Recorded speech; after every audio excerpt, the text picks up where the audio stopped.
Good day, I am William Theo, and this is PTV News Now.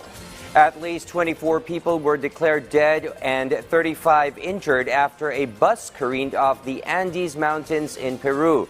The bus fell into a 200-meter deep ravine while traveling. Last month, 13 people died while 5 sustained major injuries in a similar road accident in the same region.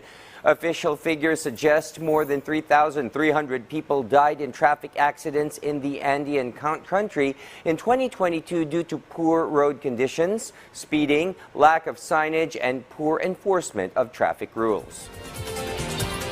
After months of negotiations, 5 Iranian Americans detained by Iran for years were released in exchange for $6 billion in frozen Iranian funds held in South Korea, transferred to Doha banks in Qatar for a strictly monitored disbursement to Iran. But Tehran is defiant about how it plans to use the money, and Republican critics say the deal amounts to paying a ransom to an increasingly authoritarian regime. VOA's Anita Powell reports from Washington. Free at last. 5 Iranian Americans held for years in Iran's brutal Evin prison, and who President Joe Biden says are innocent of espionage-related charges. His administration welcomed the news. Today, their freedom, the freedom of these Americans, for so long unjustly imprisoned and detained in Iran, means some pretty basic things. It means that husbands and wives, fathers and children, grandparents can hug each other again, can see each other again, can be with each other again. They arrived in Doha, Qatar on Monday in exchange for the U.S. freeing up $6 billion of Iranian oil proceeds that it had frozen in a South Korean bank through sanctions.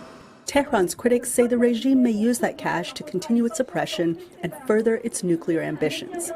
This week, protesters around the world marched to mark the first anniversary of the death of Mahsa Amini, a Kurdish Iranian woman who died while in police custody after allegedly violating an Iranian law requiring girls and women to wear a headscarf.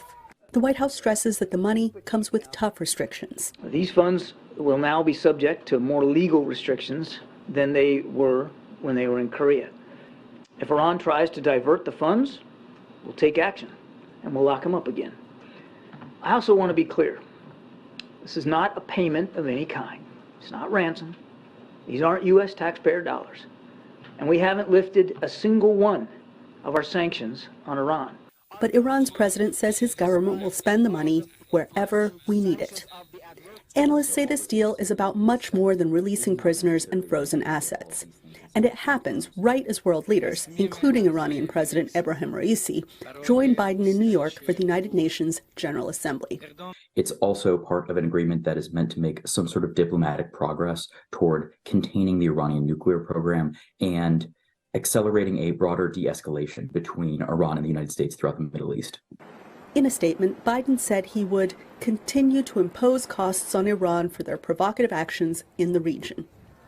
And, the White House said separately, on Monday morning he held an emotional call with the hostages' families.